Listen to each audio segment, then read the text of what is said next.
Good evening all मो श्रेया स्वागत जनाऊँगी आम channel the creative educational idea को आशा करुच्ची आप समस्ते बहुत भलरे थे और निजर एग्जाम कि बहुत भलसे प्रिपरेशन करुवे जदि आपण मैंने ओटीईटी जेटी ओ state OAVS SSB TGT SSB PGT तथा जेकोसी एग्जाम की प्रिपरेशन करुँच से सीआई आपण मान लगी नहीं आसी क्रैश कोर्स जदि आपण मैंने चाहूँगी से ही क्रैश कोर्स परचेज करबा लगी तेबे हमर डिस्क्रिप्शन बॉक्स रे से डिटेल्स रे दिया जाइछि लिंक रे जाइकी से डिटेल्स रे जानंतु तेबे चलंतु आज न्यूज अपडेट जहाँ रही 2261 रे कौन रही देखिनेबा जेईई मेन 2 फल प्रकाश पाई 23 जाए पुरी जिल्लार सबु विद्यालय छुट्टी रहिबो सुरक्षा बीमा और अनुकंपा राशि दाबी कला ओस्टा अणशिक्षादान कार्य शिक्षकों को नियोजित करने मामला कथा देखा ताते 18 जिले शिक्षानुष्ठान को छुट्टी करा जायछि तेबे चलंतु से सब संपर्क में अधिक कथा जानिबा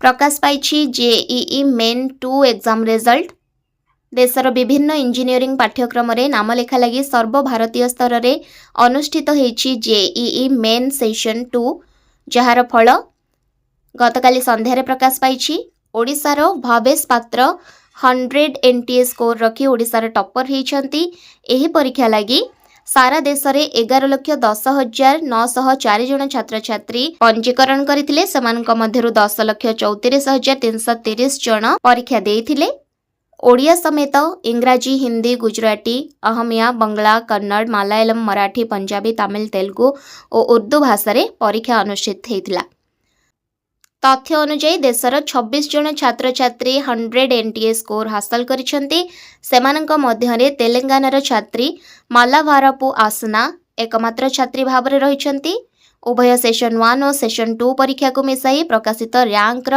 श्रेष्ठ 2,50,000 परीक्षार्थी जेईई एडवांस देवाको योग्यता अर्जन करिसेंती जहाँकि मे 17 तारिख रे अनुष्ठित होबाको जाउछि सूचना अनुसार बीई बीटेक पेपर 1 रे सेशन 1 और 2 को मिसाई चलित वर्ष 16,04,854 जन पंजीकरण करथिबा बेले 15,38,474 जन परीक्षा देइथिले 8,61,343 जन उभय सेशन रे परीक्षा देबाको पंजीकरण करथिले एवं 8,516 जन परीक्षा देइथिले देशर 304 सहर में 566 केन्द्र होइथिबा बेले विदेशर 14 सहर में कंप्यूटर बेस्ड टेस्ट अनुष्ठित होता ओबीसी वर्गर सर्वाधिक 6,34,923 साधारण वर्गर 5,64,457 ईडब्ल्यूएस रु 1,83,699 एससी वर्गर 1,65,912 जन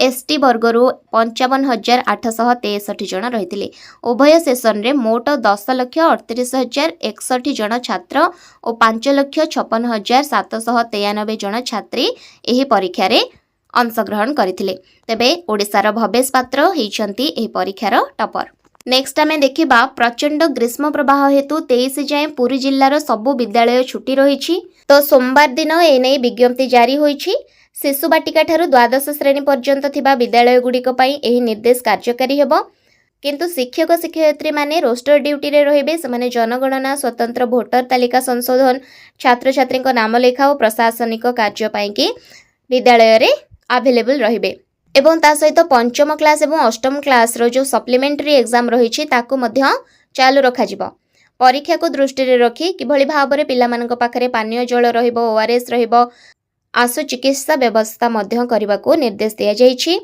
शिक्षक और अणशिक्षक कर्मचारी विद्यालय रे उपस्थित रहिबे बोली चिठी रे कहा जाइछि ओके तेबे निर्देश अनुसार जिल्लार सबु सरकारी बेसरकारी अर्ध सरकारी अनुदान प्राप्त घरोई संस्था द्वारा परिचालित विद्यालय गुड़िक पई कड़ाकड़ी भावे एही नियम कार्यकारी हेबो बोली कहा जाइछि नेक्स्ट देखिबा जनगणना रे नियोजित शिक्षकों जीवन विपन्न सुरक्षा बीमा और अनुकंपा राशि दाबी कले ओस्टा गतकाली मध्य आमे माने देखिथिले जे जनगणना रे जो सब शिक्षक शिक्षयित्री माने नियुक्त अछंती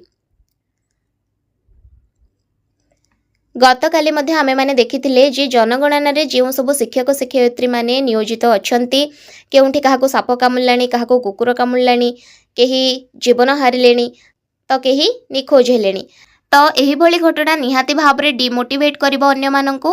तेणु सरकार जनगणना कार्य नियोजित समस्त कर्मचारी और अधिकारों सुरक्षा देबाकू ओष्टा पक्षर दाबी करा जायछि। तो ओष्टा पक्षर कहा जायछि एते खरारे बुली बुली शिक्षक शिक्षयित्री माने सरकारी दायित्व तुलाउछन्ति। घर घर बुली तथ्य संग्रह करुथिबा एही शिक्षक शिक्षयित्री माने एबे अंशुघात और सामाजिक दुर्व्यवहार सहित अनेक समस्यार सम्मुखीन हेउछन्ति। तेणु सेमानंकु सुरक्षा बीमा और आर्थिक सहायता प्रदान करा जाऊ। नेक्स्ट रही अणशिक्षादान कार्य शिक्षकों को नियोजित करने मामला 7 दिन मध्य रिपोर्ट देबाकू डीईओ को निर्देश। राज्यर सरकारी स्कूल शिक्षकों को शिक्षादान व्यतीत अन्यान्य अणशिक्षादान कार्य नियोजित करा जाउछि।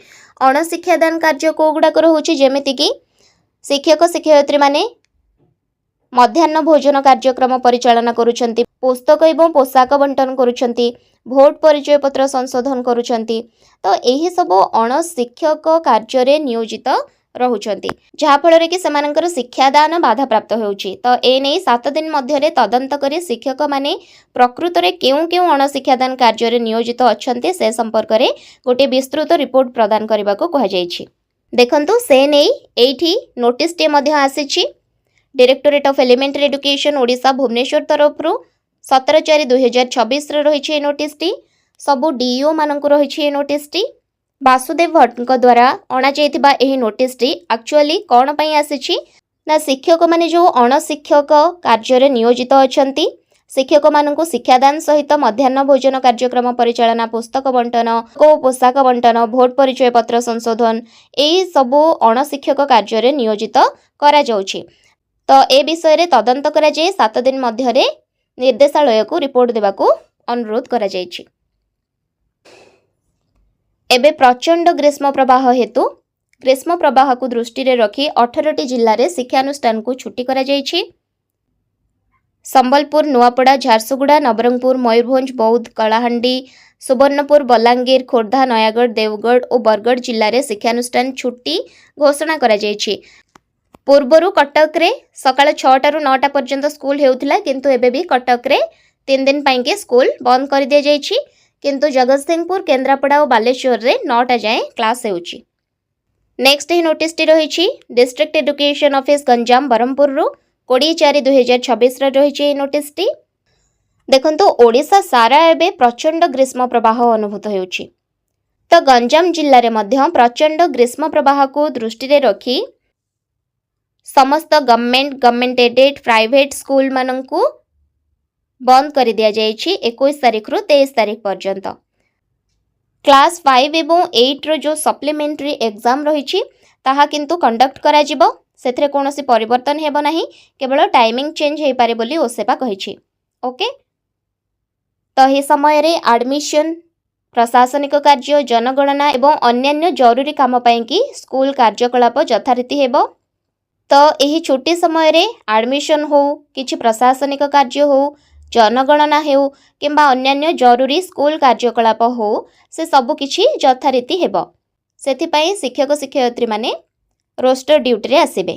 ओके, एही समय मध्यरे बीएससी, सीएचएससी, सीबीएसई किंबा आईसीएसई द्वारा निर्धारित अन्य जेकोनोसी परीक्षा कार्यक्रम सेही कार्यक्रम अनुसार ही अनुष्ठित हेबो। सेथरे कोनोसी परिवर्तन करा जिवो नाही। तो ए नोटिस टी थिला गंजाम डिस्ट्रिक्ट रो। नेक्स्ट देखिबा डिस्ट्रिक्ट एजुकेशन ऑफिस केन्द्रापड़ा रु रही एही नोटिस टी।